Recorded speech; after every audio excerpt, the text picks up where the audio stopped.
What's up, podcast friends? And thank you for listening to the College Admissions Process podcast. While analyzing the podcast data, I realized that many of the earlier episodes, some of which received the most overall downloads and are still extremely relevant today, are not being listened to as much as the newly released episodes. This is why I created the alphabetical list of colleges available on the podcast with the link to the related interview to the right of each school.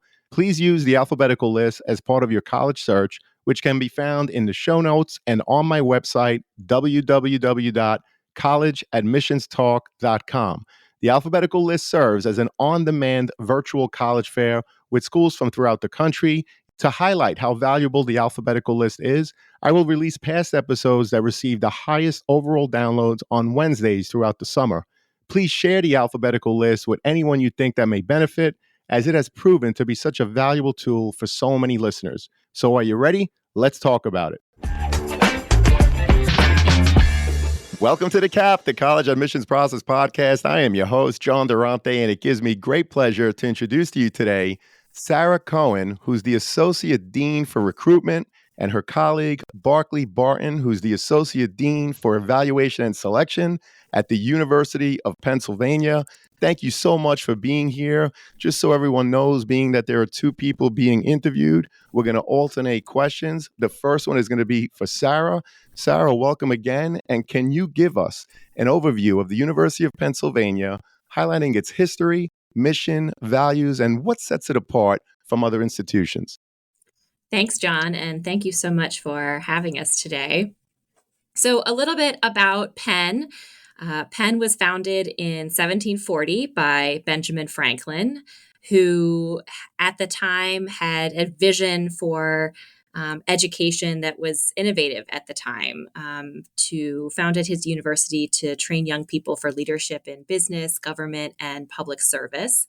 And the curriculum resembled somewhat of what is today considered the modern liberal arts curriculum. And Franklin himself was an innovator, a revolutionary thinker. He was a member of the Second Continental Congress, a drafter and signer of the Declaration of Independence and the U.S. Constitution, and is credited with many inventions during the course of his life, from bifocals to the lightning rod and the odometer. So this sort of feeling of firsts is very much what continues to drive us forward today. So today, our campus sits on 299 acres in West Philadelphia and really continues to reflect that rich heritage of innovation. So like Franklin, our faculty and students and alumni continue every day to make breakthroughs in research and scholarship and education. We continue to experience many firsts here at Penn, including having the world's first collegiate business school. The first electronic large-scale general-purpose digital computer was created at Penn, and the first woman president of an Ivy League institution. Penn offers students unparalleled education informed by inclusivity, intellectual rigor, research, and the drive to create new knowledge to the benefit of individuals and communities around the world. So we think that there's a culture of innovation at Penn, which is grounded in the liberal arts and sciences and enriched by the resources of our 4 undergraduate schools and 12 graduate schools. So I'm a little biased because I work here, but I think what sets Penn apart is our location in the amazing city of Philadelphia, the incredible opportunities that are available across the curriculum, our campus that's sort of a blend of a residential community with a city environment, and of course, the people, students, faculty, and staff that drive us forward every day. Well, you mentioned that it's founded by Ben Franklin. Lots of firsts at UPenn. You talked about inclusivity. You talked about its intellectual rigor. Really sounds like there's something for everyone at the University of Pennsylvania. So, Sara, I know there are many, but can you share the university's most popular academic and extracurricular programs? And what are some of the unique or renowned examples of each? Sure. So all academic programs across the disciplines and across the schools and programs at Penn are incredibly strong and really provide our students with an unmatched education and preparation for their careers or further study in lives. So I'm going to share a couple of features of our academic program that are particularly unique to Penn and that I think speak to some of our core values as an institution around innovation, around service to society, around interdisciplinarity. So, first, we offer courses called academically based community service courses. And these are classes that are offered for full academic credit that integrate service with research, teaching, and learning within our West Philadelphia community. And in the course of the semester, bring together academic expertise and the expertise of the community via mutually beneficial partnerships. So, some examples of courses from this past fall are called Music in Urban Spaces, Nursing in the Community, and the Role of Water in Urban Sustainability. So, these courses would introduce students to understanding an issue or some type of challenge in the world, in the community, and students learn about it and then venture out to our local community to sort of put what they've learned into practice and learn from others as well. So that's a really interesting and unique feature of our curriculum at Penn. And then I also wanted to mention the President's Engagement and Innovation Prizes, which empower Penn students to design and ultimately undertake post-graduation projects that make a positive difference in the world. So individual students or groups of students are eligible to apply for these awards each year, and award winners are provided substantial financial resources and a living stipend to pursue their ideas and really put them into practice. So some of the most recent winners from this last year included a project to empower maternal and child health in Uganda, a project to provide first aid training to high school students in Philadelphia, and a startup that develops a beanie that promotes the development of newborns in the NICU. So just a couple examples of some of the unique opportunities and exploration that happens across the curriculum every day at Penn. Well, thank you so much for that overview, Sarah. It really sounds like there's something for everyone at UPenn, both on your campus and beyond. And I want to welcome Barkley and really follow up on what Sarah was saying, because not only do you have rich programs, again, academically and in your extracurricular offerings, but Barkley, I read recently that UPenn's retention rate is an astonishing 95%. The national average is about 70%, and UPenn is at about 95%. So, what is the secret to not only attracting so many students to apply, but keeping them happy and wanting to return once they're on your campus? And as Sarah mentioned earlier, John, thank you for having us here. We really appreciate you thinking about the University of Pennsylvania. And so, My pleasure. my only, in our actuality, the University of Penn actually has a 6 year graduation rate for undergraduates that's at 96%. Wow. And yes, I don't know if there is a secret. There's nothing that I've been able to find that's a secret. It's just the university has a commitment to academic excellence, renowned programs, exceptional faculty, and just a vibrant campus life. Sarah mentioned earlier, one of the great things about the university is where we're located in Philadelphia. And so Penn has offices that really support student success and wellness, like the Weingarten Learning Resource Center, counseling and psychological services, the Wellness at Penn, the Penn First Plus Center, cultural resource centers on campus for students, our international student and scholar services, our college houses, and more than 400 student clubs and organizations where Wow. students can really hone and find themselves while they're here, not just in their first year, but over the course of the 4 years that they're here. Plus, we offer an unwavering dedication to knowledge and to service that attracts very ambitious students, not only domestically, but around the globe. We have a student faculty ratio of 6 to 1. 81% of classes have fewer than 30 students, and 95% of classes are taught by faculty, not graduate students. So I really, when it boils down to it for me, the administration, the faculty, and staff are just committed to providing students with the resources and opportunities necessary to be successful for 4 years.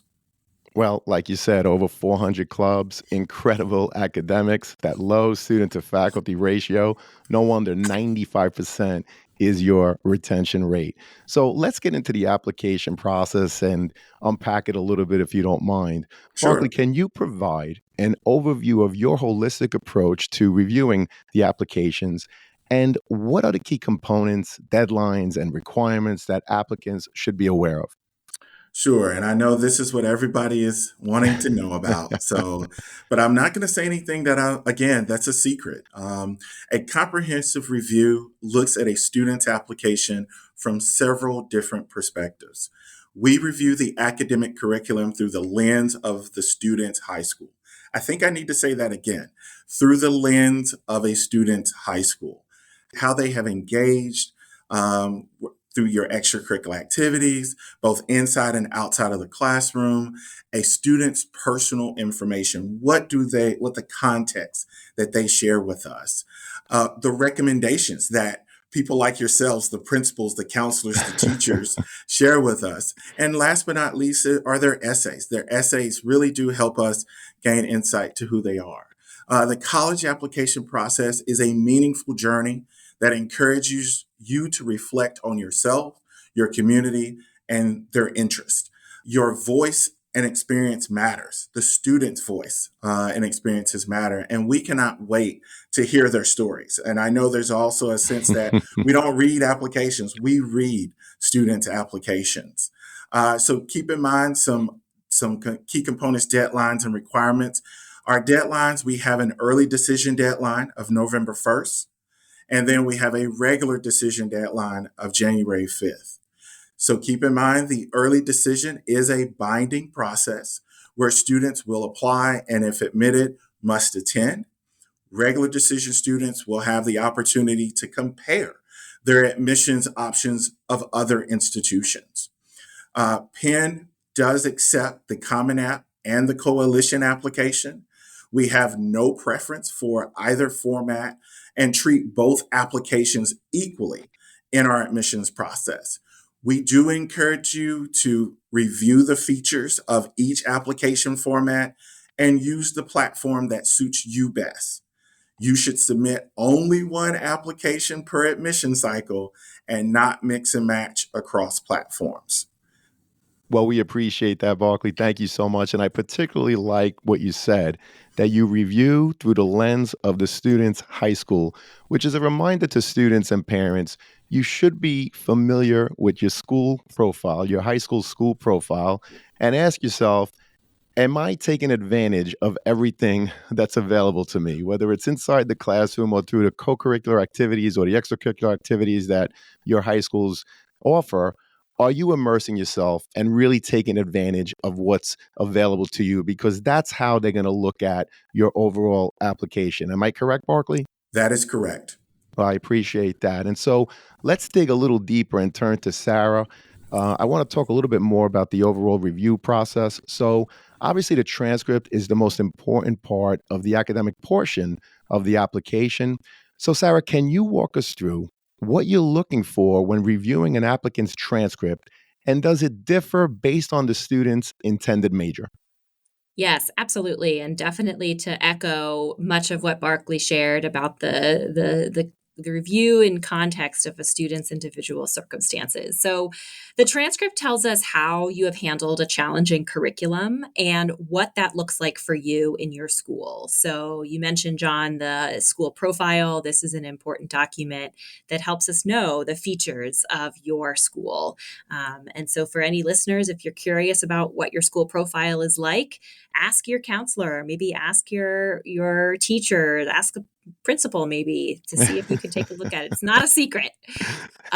So we are interested to see the courses that you've taken in your school, where you might have sought additional challenge or additional rigor where has been appropriate for you, and the grades that you've earned in those classes. We know that every school is different in terms of what classes are offered, how classes might be graded, how the curriculum might be organized and what's available or not. So we look at your transcript in the context of your school, looking at your academic performance in the context of what has been available to you. And the reason why we do this is because we're evaluating your preparation for the Penn classroom, for the rigor and the expectations for academic growth that you'll experience when you arrive on our campus. And so the transcript helps us in our evaluation of your preparation at Penn. So depending on the school or program that you've applied to at Penn, we do often have more specific curricular preparation that we're looking for, again, to make sure that our students that are coming in are going to be ready to and prepared for the Penn classroom. So for example, for the engineering school at Penn, we look for a strong preparation and foundation in physics and math, especially calculus, since those are the building blocks of the engineering curriculum. For Wharton, which is our business school, we look for a foundation in calculus. For nursing, it's an exposure to the sciences, especially chemistry, for obvious reasons. That is the building blocks of the nursing curriculum. And then for the College of Arts and Sciences, we're looking for a balanced and advanced college preparatory curriculum.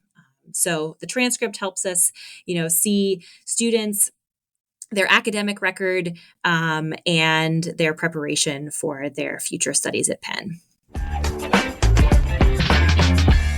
I want to welcome back Sean Patel, who is the founder and CEO of Prep Expert. He's a Shark Tank entrepreneur making a deal with Mark Cuban back in 2016. Sean, welcome back. How you doing today? I'm doing great. Thanks for having me back, John. So I just wanted to share with all your listeners real quick that we have an amazing partnership with the College Admissions Process podcast, and we have a really special offer for all of your listeners. So for any listener who wants to enroll their student into one of our Prep Expert SAT courses, ACT courses, or one-on-one tutoring programs, you can get 30% off just for being a listener of the College Admissions Process podcast. All you need to do is put in the promo code College Talk, one word, just College Talk, and that'll give you 30% off all Prep Expert SAT courses, ACT courses, or one-on-one tutoring packages. Make sure you use the link in the show notes of the College Admissions Process podcast. Thank you, Sean. We really appreciate it. To our listeners, as an affiliate partner with Prep Expert, I want to be transparent with you that for every purchase made, the College Admissions Process podcast will receive a small commission from Prep Expert. But rest assured that we only promote programs that we believe in and feel would benefit our listeners. For more information, please see the Prep Expert affiliate partnership link in the show notes. And now let's get back to the show.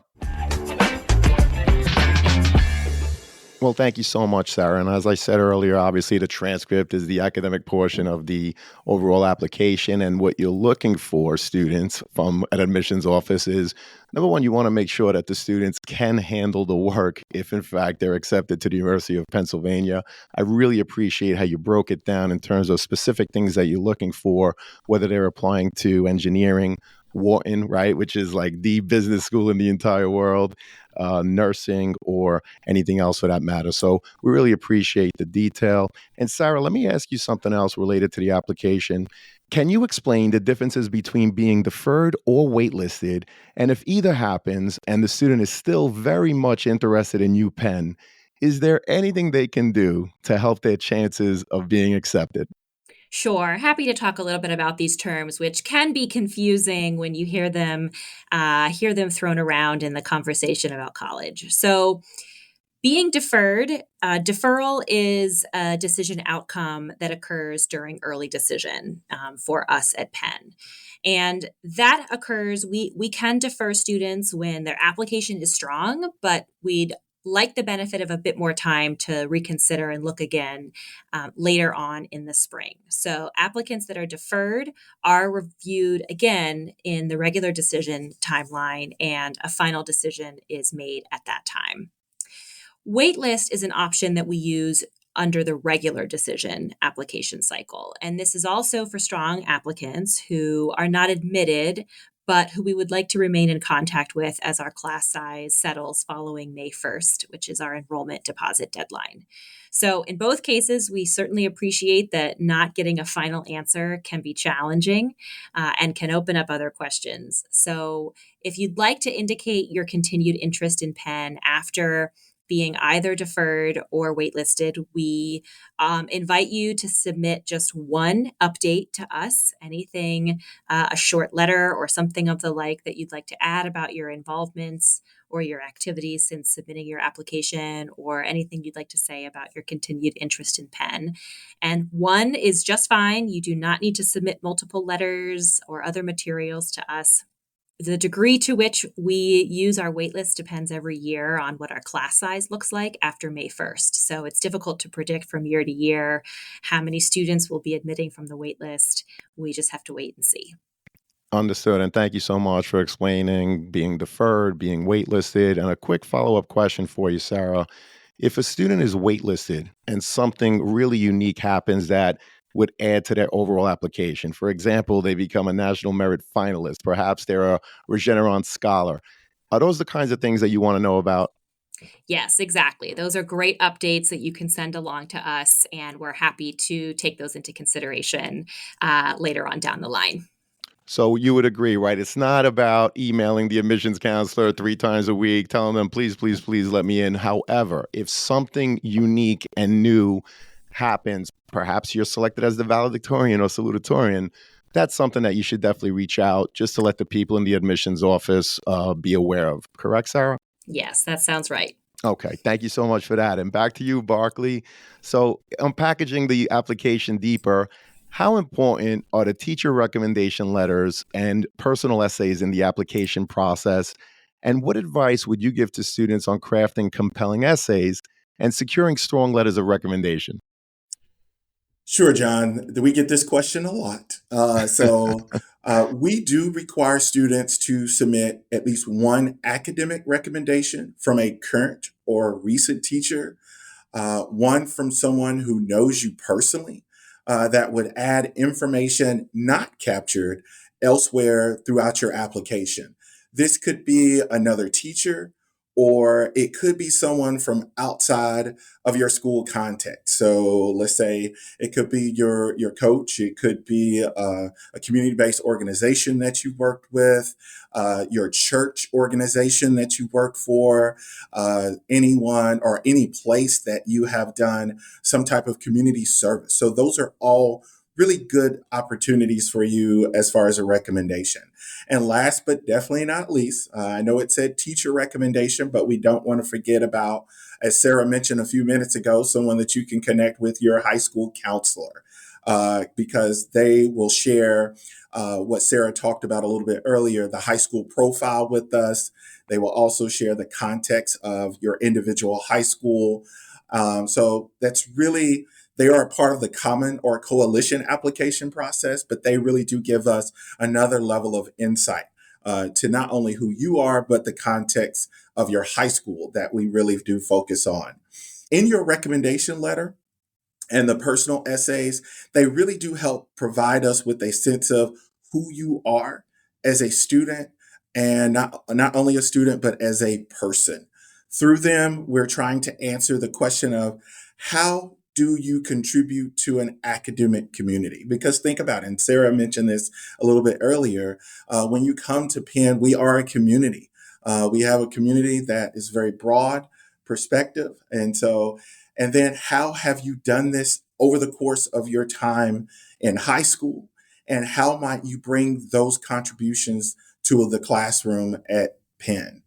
And I think I have two pieces of advice that I would probably share. First, when it comes to a recommendation, try to identify a teacher that knows who you are. Or that person outside of the classroom that really has a sense of who you are, not someone that you just ran across, someone that you just met or your parents just met, but someone who truly knows you and can really speak to your persistence, your leadership, and the impact that you've had in your high school or in your community. Another piece of advice when it comes to the essay, Number one, after you've written your essay, read it aloud. Make sure that you get a sense of your essay gets a sense of who you are, and you can hear that for yourself. And then, secondarily, have someone, whether it be a parent, a teacher, a friend, put you back in there again, John, the principal, to review your essay and really provide honest feedback. So that way, once you submit it, you know you are sharing a piece of who you are when you submit your application. Well, a lot of great pieces of advice there. I like how you talked about asking yourself the question, how will you contribute to the academic community, in this case, obviously at UPenn, but also what has been your impact in high school? You know, a lot of times students, they want to write about the programs that they want to pursue, the clubs that they want to pursue, but they forget to mention or talk about the type of community member and how are they going to contribute to that great community. So I really appreciate you sharing that with us, Barkley. And as a follow up, the Common App provides the same essay prompts regardless of which school you're applying to. Many schools, however, add supplemental questions to gain more insight into the students' understanding of their institutions. How many supplemental questions do you ask for? And what are you trying to learn from potential students' responses that are not available in other parts of the application?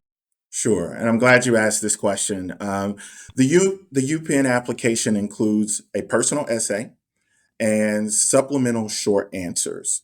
The two short, they are about 150 to 200 words is what we're looking for, response essays, and a prompt specific to the undergraduate or coordinated dual degree programs to which a student will need to apply here for Penn. So we're asking for you to write a short thank you note to someone you have not yet thanked and would like to acknowledge. We actually do encourage you to share that short thank you note to whomever you write that essay about. And then our second question, our short answer question is, how will you explore the community at Penn? And so we want you to consider how Penn will help shape your perspective and how your experiences and perspective will then help shape the University of Pennsylvania.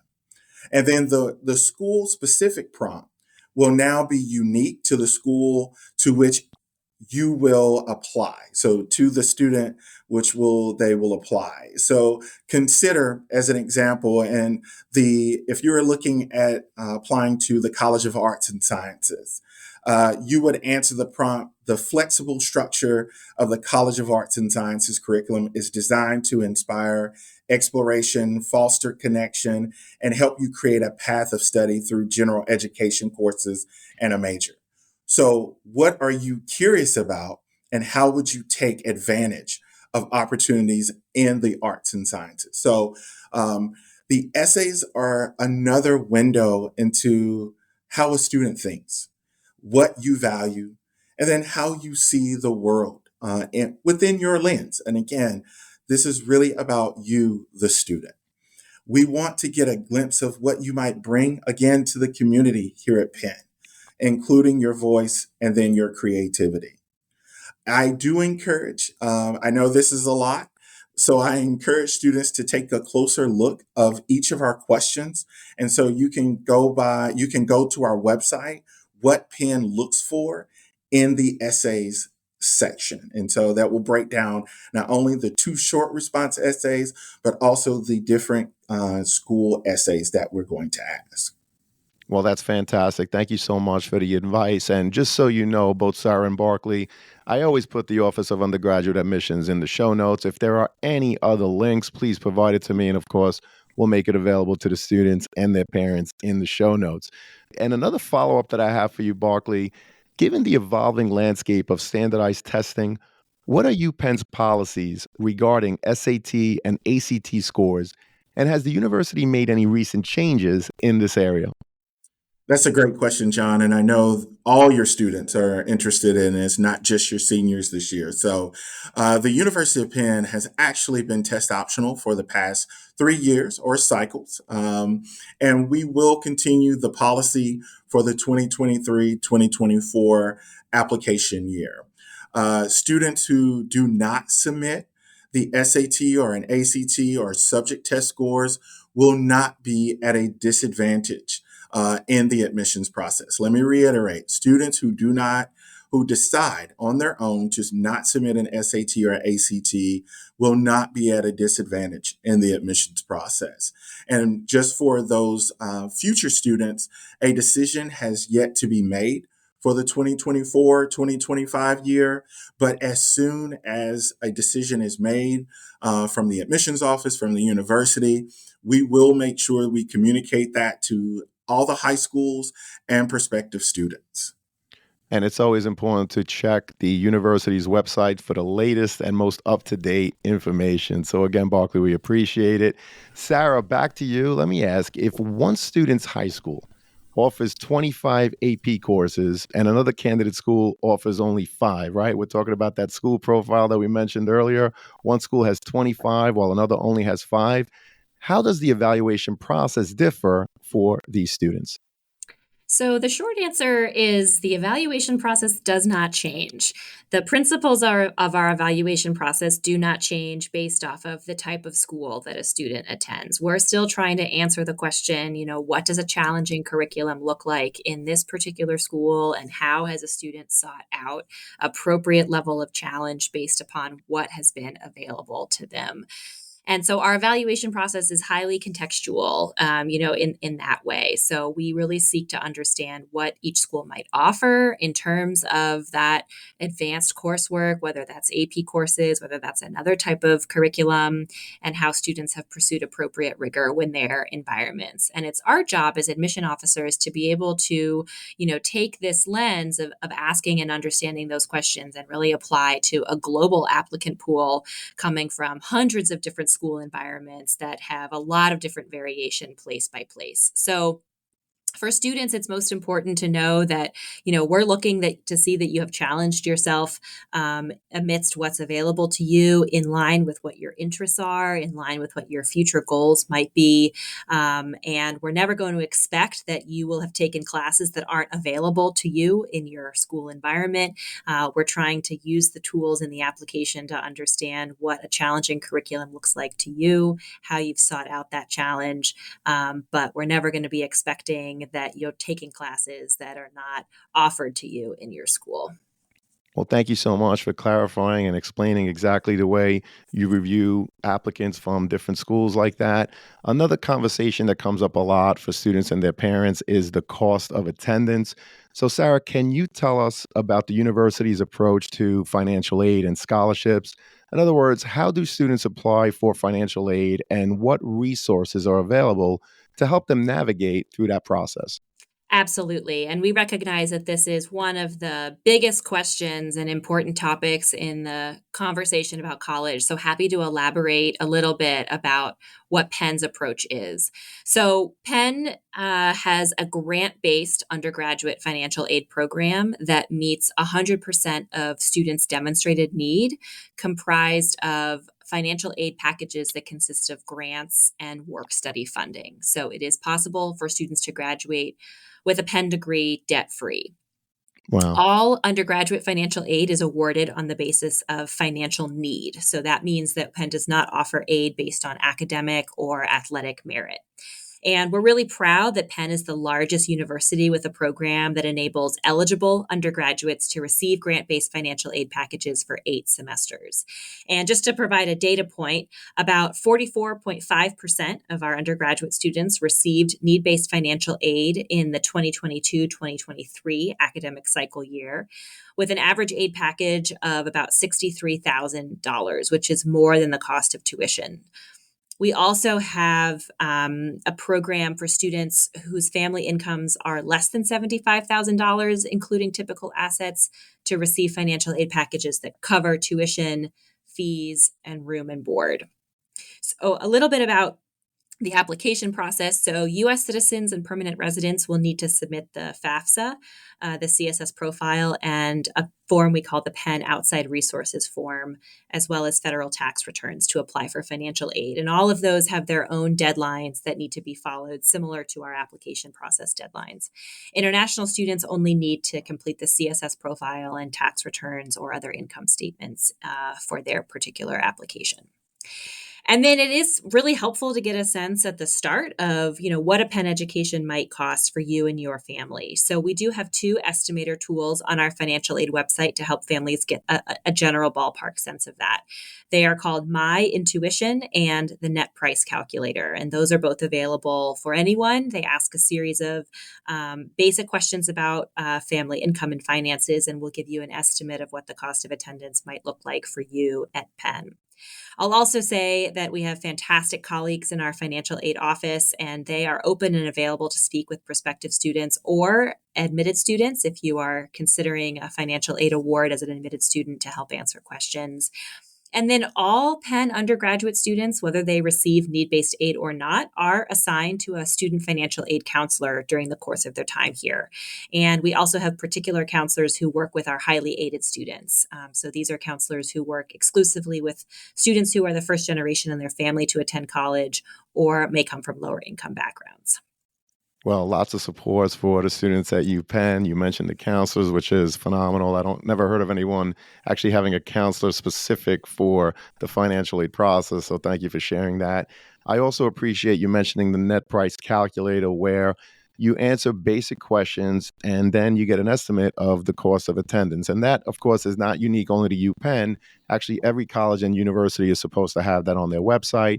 So regardless of which school you're looking to apply to, please make sure, students and parents, that you use the net price calculator. So this has been a phenomenal conversation. Sara and Barkley, I cannot thank you enough. It does unfortunately lead us to the last question, and I'm going to turn to Sara first.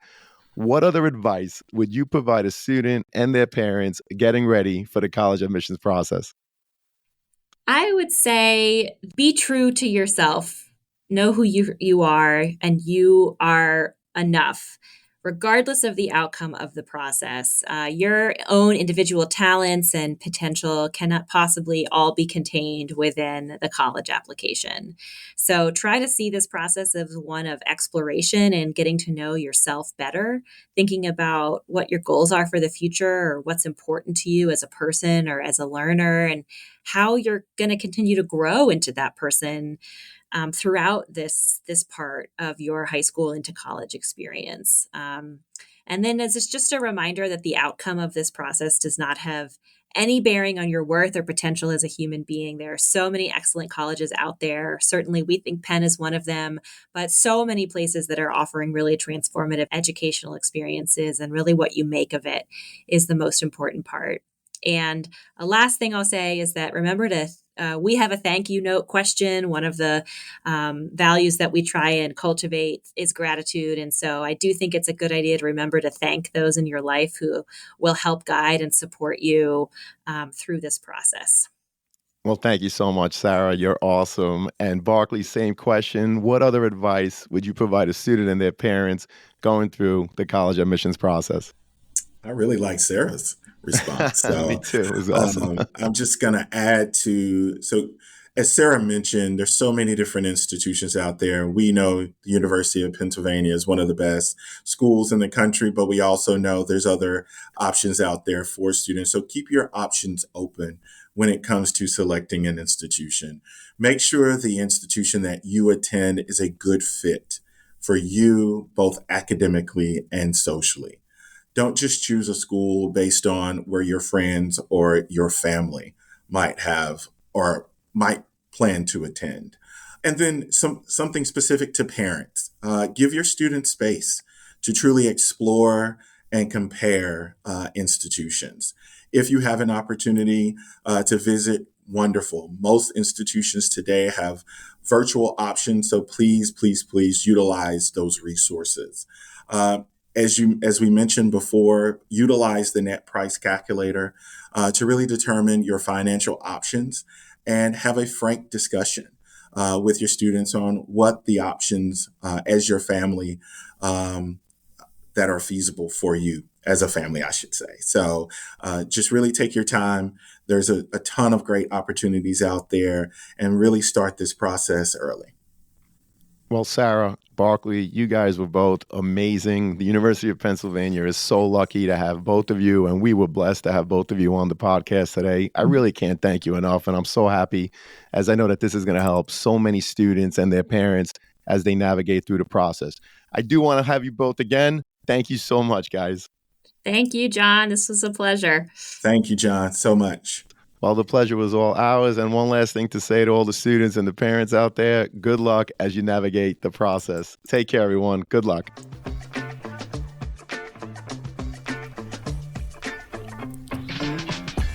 Thank you for joining us on this episode of the CAP, the College Admissions Process Podcast. We hope you enjoyed the show. If you did, please don't forget to tell a friend. And follow us on Facebook, Instagram, Twitter, and wherever you listen to your podcasts. I am your host, John Durante, and I look forward to seeing you on the next episode of The Cap. Hi, John. This is Cammie from the University of Michigan. My favorite thing about Dormify is how supportive they are with all things college. Dormify is truly like a big sister guiding you throughout the entire college journey. From relatable content on social media to tips on how to maximize your space, Dormify has the answer for everything. I highly recommend incoming freshmen, college students to check out Dormify on social media for all things college. Thank you for listening. Thank you, Cammie, for sharing your thoughts on Dormify. For those of you listening, be sure to check out our show notes where you could find our Dormify affiliate link and our most updated coupon code where you can save 15% on most Dormify products. As a reminder, our podcast does receive a small commission for purchases made through our affiliate link, but rest assured, we only promote products that we believe in and feel would benefit you, our listeners. Thank you, and best wishes to all.